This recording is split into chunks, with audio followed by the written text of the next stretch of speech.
Hi, I'm John Sayer from Oxfam, Loxie Woy. I'm not sure there is a trade-off between development and environmental protection and mitigation and adaptation on climate change. Because if we see development as simply assisting the poorest people to achieve basic rights and well-being for development, then clearly climate change is going to undo all the gains we've seen in the past few decades. Poor people are hit first and hit hardest by climate change. Poorest people live in the most vulnerable areas. They're the ones who will lose their ability to feed themselves by changes in climatic patterns. They're the ones who live in the most vulnerable areas near seashores, which are liable to salt permeation of the soil or flooding. So that for poor countries, in the end, it's not going to be a trade-off between protecting the environment and seeing continued development. It may be that in the cities we see, if development means that everyone ultimately will drive 4x4s, then yes, that certainly needs to change. But if development is simply raising the poorest people, those people vulnerable to poverty, above the poverty line, so they have basic well-being, then there is no trade-off. It's essential that climate change adaptation and mitigation are achieved. And there is no trade-off there, because there cannot be development for poor people if climate change continues to change climate patterns. So adaptation is really an important part of this. Already, I mean, I think Sarah said 100,000 people dying in 2000. By 2009, the UN said 300,000 people already dying per year from climate change. 26 million people have already been made homeless by that year from climate change, and 500 million people in the world are highly vulnerable to the impact of climate change, living in low-lying areas, coastal areas. Adaptation is an important part. A lot of the discussion in this meeting has been about mitigation. How can we reverse? Or actually, in all climate change conferences, the majority of discussion is, isn't climate change terrible? Here's some evidence of how bad it's getting. The glaciers are melting. This is happening. That's happening. Diseases are increasing. What can we do about it? There's a huge debate on mitigation in the climate change negotiations. I agree with the speakers who said that there was shameless self-interest in Copenhagen. But adaptation is equally important. Climate change is not something in the future. Climate change is killing people now.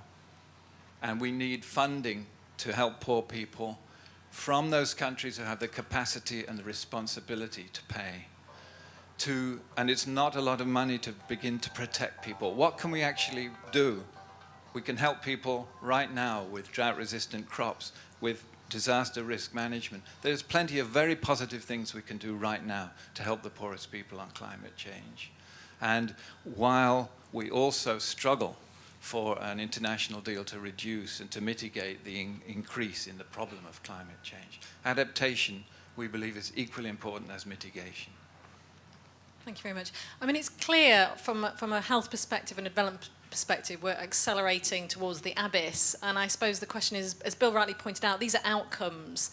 But what is it that's going to have to change to do something, to get change forward? I wonder if anybody else would like to comment on that. Yeah, thank you. I'm Kenny Osabel from Bioneers in the US. Thank you for being here. 2 points. One, in terms of developed countries and the equity issues and the relationship between developed and developing countries. In the US, 0.01% of the population, which is about 13,000 people, have more than the bottom 120 million. So this exists within most developed countries. The inequity is holographic. It's within every society. And that's something that we really, I think, have to pay attention to. The inequity is spread across all societies, and that remains a barrier. So when we talk about a value change, how do you cultivate a society where that kind of extreme of wealth is simply unacceptable, across the board? And it's well known that what we do to the earth, we do to ourselves, ultimately. I think that's a value that's more widely seen today. But there's another part of that. What we do to each other, we do to the earth. And I think that's the other thing that we need to recognize, and that's where I think justice becomes a primary value. When people recognize that when we create this kind of poverty, it is in fact damaging the land, that all these issues are interconnected. You can't separate people from nature. We are nature. We are part of nature. And in terms of the values thing, I've thought a lot about this, and I don't know, some of you may have seen a very interesting article in the New York Times last week. Kansas in the US is considered one of the most conservative and politically retrograde or reactionary states. Climate change there is an identity issue. You can't win the argument on the facts. It's associated, denying climate change is associated with what are considered positive conservative values in the community. So a very innovative foundation went in because is the question, do we need to change people's values or do we need to change their behavior, right? And not to say you don't want to do both, but we must change behavior, that we know. So rather than talking about a change of behavior in relation to climate change, people reframed renewable energy and they looked for the existing indigenous values in Kansas culture. One of them is thrift, frugality. Everybody likes that. So conserving energy, energy efficiency, it saves money, it's thrifty, it's frugal. So people really like that, right? Another one was breaking the dependence on foreign oil and often the dictatorships that support that foreign oil that are hostile to the US. People in Kansas liked that very much, energy independence. You know, that became a positive value. And then jobs became the overriding value because a wind energy company set up a factory and created many jobs. Suddenly people liked it. And that's the overall takeaway related to value change is that fear and doom and gloom, it has a short-term impact that will wake people up, but then they don't want to hear about it anymore. They become numb. What will engage people and motivate people to change for the long term is a positive vision. That we should make these changes anyway because they're better. Because these are the good things to do. It will create a new economy and a next economy and can create much greater equity and all the things that everybody here is discussing about. So I think we really need to be, above all, focused on the positive vision and then work with people's values to pluck those values from our existing values and pluck on the ones that I think will benefit the kind of behavior change we're looking for. Thank you. It was a very positive contribution there. Anybody else like to add to that? Santa Raymond. So yes, action.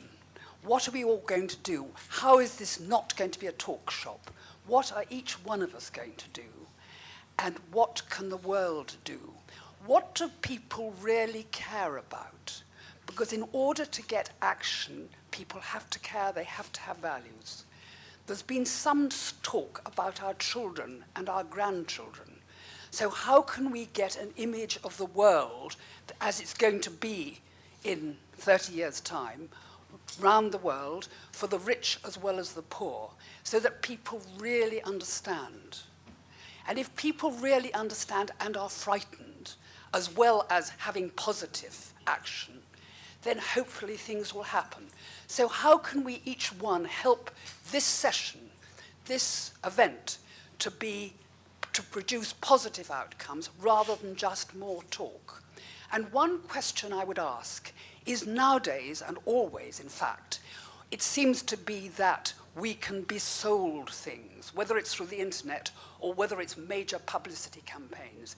And surely we can get this story out to the world and the Western world in a way that people really will understand and hear. And I'm sure that we all have ideas for this. So please, can we all use our muscle, both individual and collective? Thank you. Cormac Cullinan, I'm from South Africa. I think this question about changing values and changing our sense of development is extremely important, because I think the idea of development started off as human development in the sense of moving towards a fuller actualization of the human and becoming more fulfilled as a human being. And somewhere along the road it got hijacked to mean GDP growth. Which it really isn't. So I think that I agree with what people have been saying, that we need to focus on what we're really aiming at, because GDP growth gets sold as a kind of proxy for human well-being, that if you get that it'll somehow increase in well-being. But what people really want is well-being and health. and the health of the individual and the health of the planet, as we know, are interconnected. So we have to say, let's not go for proxies, let's say what we really want and go for that. And I think as far as moving in that direction, I've also tried to think about this for a long time, and I'm continuing to do that. I think I can see various things that we can do. One of them is to look at those organizations that regularly speak to large numbers of people about values. And I'm talking about faith-based organizations. Throughout the world, there are organizations that gather people together, often once a week, sometimes daily, and talk about values. And I think you're starting to see that in all the religions of the world, to say to people that our religion or faith requires us to respond in this particular way. So I think that's one particularly powerful way which is beginning to happen. I think another one is to reframe, as Kenny was saying, in a positive way. Unfortunately, things like climate change are genuinely scary, but fear is not a particularly good way of motivating people. And one of the things that really struck me when I was at the Cochabamba conference as opposed to the Copenhagen one was I would say that Copenhagen was driven primarily by fear of what will happen to our economy if we do this, fear of what will happen to the planet, etc. Whereas when we presented the text of the Universal Declaration of the Rights of Mother Earth to the plenary session, there was this short old woman in traditional dress, indigenous woman, who came up to the microphone and she said, "I've read the document and it doesn't say anything about love. We love Mother Earth. We love her and it's not there." And she was right. It's not there, but that is the one motivating thing which is stronger than greed. And of course humans have got love and greed, and all kinds of other things are part of us. But what predominates is the one that you encourage. And my last point on this is that in order to build values, one has to have a practice which supports them. So in the struggle in South Africa, at one stage, the United Democratic Front was formed. It was a wide front of all kinds of organizations of very different kinds, trade unions, youth organizations, civics, etc., that all united around a few principles. One, that they were non-racial, and secondly, they were democratic, and thirdly, they were against a proposed constitution at that time. But in order to be a member of that front, you had to run your own organization democratically. And the reason why that was so important, that practice, was because people in South Africa, the vast majority of people in South Africa, had no experience of democracy. Their experience was that their voice counted for nothing.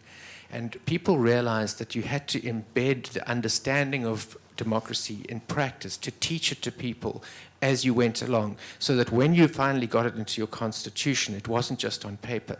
So practices, little practices, it might be saying grace before a meal, acknowledging where the food comes from. It might be going to wild places. Everybody has their own practices, but to foster that connection is very important. And then when the structures change, in South Africa, when the new constitution came, the day after that constitution was passed, there were the same number of racists in the country as the day before. In other words, there hadn't been a miraculous change in values. But the difference was that the system now favored non-racialism and made it more difficult for racists. And that's like a slow-burning fuse. So gradually South African society is changing in response to that. So the structures of society are also important and can also play a role in changing people's perceptions. So I think that we have to work on these things at all different levels, but certainly we need to find something sexier than sustainable development. Sustainable development as a term is very worthy, and I believe in it. I think it's a good thing. But people aren't going to go to the people go to the barricades for justice and freedom and love and things like that. They go for a conference for sustainable development, but no further.